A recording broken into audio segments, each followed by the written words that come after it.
بسم الله الرحمن الرحيم. السلام عليكم ورحمة الله وبركاته. معاكم النواقد وحلقة النهاردة عن المهزلة اللي حصلت النهاردة بسبب الشفافية والاحتواء. أنا لما جيت قلت في الحلقة المرة اللي فاتت هنتفرج على موسم الشفافية والاحتواء والأغنية اللي نزلت، أنا كنت على حق لما قلت لكم صدقوني. هنشوف مهزلة لا أخلاقية، مهزلة فساد لجنة التحكيم ولجنة الانضباط والرابطة اللي ماسكها طه عزت. انا بس قبل ما اخش على طه عزت في لجنه المسابقات، انا هقول بس على اللي حصل في المباريات اللي حصلت امبارح والنهارده. انا مش هتكلم على ماتش الزمالك وطلائع واسمه ده سيراميكا كليوباترا، انا هتكلم على مباريات حصل فيها مهزله لا اخلاقيه. بس انا عايز اقول للجهاد جريشه، هو انت كنت فاسد في التحكيم وهتبقى فاسد في لجنه الحكام كمان؟ هو ما فيش واحد عدل ربنا خلقه يمسك لجنه الحكام يمسكها بضمير وعدل؟ كلكم لازم تبقوا حتى في تعيينكم للحكام.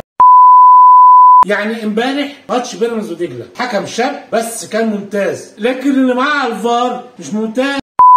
ليه؟ لان كان في ضربه جزاء لوادي دجله في اخر 5 دقايق. انا عجبني الحكم انه ما خافش وكان عنده جراءه وشجاعه. ما خافش لا من بيراميدز ولا من وادي دجله، اخذ قرارين بقرار طرد صراحه ممتاز، وقرارين كانوا صح. لكن تعالى بقى على الفار بقى في ضربه الجزاء نايم زي ما هنتكلم النهارده على ماتش النهارده. طيب ده في ماتش بيراميدز. في ماتش المقاولين النهارده مع زد، هو زد كسب 2-0. طب الفار النهارده الافندي اللي هو ده ابن احمد الشناوي، اصلا كانت ناقصه. مش كفايه ابوه كان فاشل في التحكيم، وهو ابن الوز ايه؟ هيطلع ايه؟ هيطلع راجل؟ كان الفاشل فشل في التحكيم، يبقى ابنه هيطلع ايه؟ افشل منه واسخن من زفت. يعني ابنه ضيع هدفين للمقاولين، ضربة جزاء صحيحة وهدف صحيح قدام الجون، يقول لك اوفسايد. طب 8 لعيبة قدام منطقة الجزاء جوه قدام الشبكة، والواد جاب الجون بتاع المقاولين، كلهم داخلين في بعض. اوفسايد ازاي وكشفها ازاي ما اعرف. هو ما طلعش. طب بين الخطوط ليه؟ عشان تعرفوا ابن احمد الشناوي اللي ابوه بيتباهى بيه. خليني بقولها. نيجي الماتش الاهلي، يعني يا جريشه يا اللي كنت اسوء حكم وضيعت الاهلي، يا افشل حكم راح تجيب طارق مجدي وانت عارف ان هو.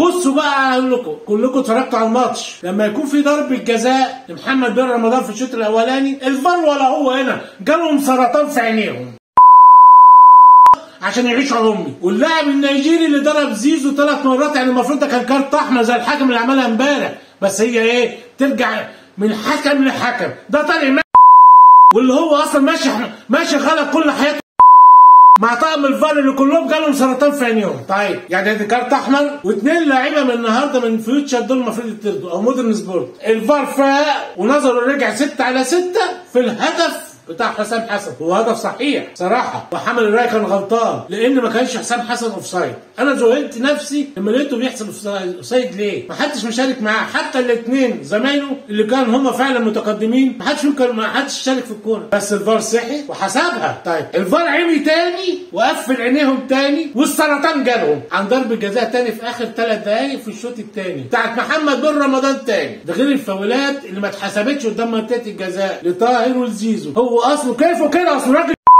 ده راجل طارق مجدي ده، هو لو مش نضيف وطاهر ما كانش يحكم كده، لكن عشان هو باطل وراجل ظالم وراجل لازم يعمل كده. هو امتى كان عادل؟ كان من موسمين فاتوا طارق مجدي ده. والاهلي كذا مره قال مش عايزين تحكم ماتش الاهلي، قال لك مش عايزين الحكام تحكم ماتش الاهلي. تيجي انت يا جهاد جريشه عندك تجيبه خلاص من قله التحكيم عندك. هقول لك ايه؟ كنت انت والمساعد بتاعك وجيه احمد. طيب نيجي هنا بقى لحد هنا كده واتكلمنا عن الحكام، نيجي بقى للايه؟ القرموطي طه عزت. انت مش في قوانين انت حطيتها انت والرابطه، بسم الله ما شاء الله عليكم، اللي انتوا تعاقبوا الجماهير اللي تغلط وتقل ادبها؟ حصل ولا ما حصلش السنه اللي فاتت ان النادي اللي جماهيره تشتم لاعب اي حد او تخرج عن النص بتعاقبوهم وبتعاقبوا النادي نفسه 50,000 جنيه غرامه، ولو القرار الثاني نقل مباراتين بره، ولو القرار الثاني النادي هيلعب من غير جماهير. مش ده اللي حصل من قراراتكم دي ولا انا غلطان؟ طيب حضرتك ولا انت كمان جالك عمى في عينيك ولا طرش في ودانك ولا انت ناويين السنه دي تبوظوها؟ يبقى لو حصل جماهير الاهلي طلعت قلت ادبها على جماهير انديه ثانيه يبقى واحده بالمثل بقى، يبقى انتوا سمحتوا كده للجماهير تطلع تقل ادبها. واهو جماهير نادي الزمالك امبارح طلعت تشتم في مين؟ في زيزو. هو ايه اللي حصل منه الراجل؟ خلاص الموضوع انتهى، قصه وانتهت فيلم زيزو والزمالك. انت لحد الان ما اتخذتش قرار اللي ايه؟ انت واتحاد اللي ماسكه على راسه هاني هو اللي جايب والدلاديل بتوعه.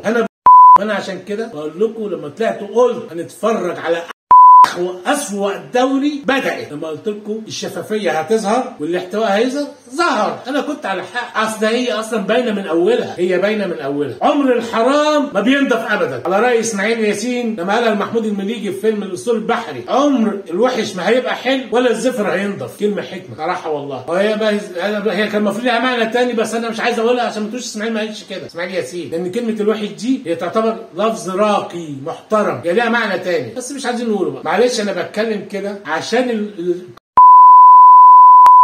النهارده في ماتش الاهلي، هو الاهلي ما لعبش كويس صراحه، هو الاهلي ما لعبش الا الشوط الثاني بس. التحكيم بقى هنا بقى ليه يد، حالتين طار عيني عينك. لو المصيبه ان هو كان واقف برضه وعينيه جاله عليها سرطان وغشاوه وجاله ميه بيضاء عليها ما شافش طارق مجدي، لكن لما بيبعد عن الملعب الميه البيضاء بتروح. فيا ريت لجنه الحكام الفسده تخلي بالها بقى بعد كده، لان اللي اوله كده اولها كده باينه انها معكوكه وباينه كده القصيده من اولها كفر ماشي. وربنا يعني يهديكم ويجعل في قلوبكم يرجع الضمير يجي لكم تاني ترحموا الانديه. يافشل واسوأ لجنه تحكيم من السنه اللي فاتت، واسوأ رابطه، واسوأ رئيس لجنه مسابقات، وكملت بمين؟ بثروت سويلة. يلا مع كملت يعني هي جت على ده، خليها تكمل بقيه. انا بشكركم والسلام عليكم ورحمه الله.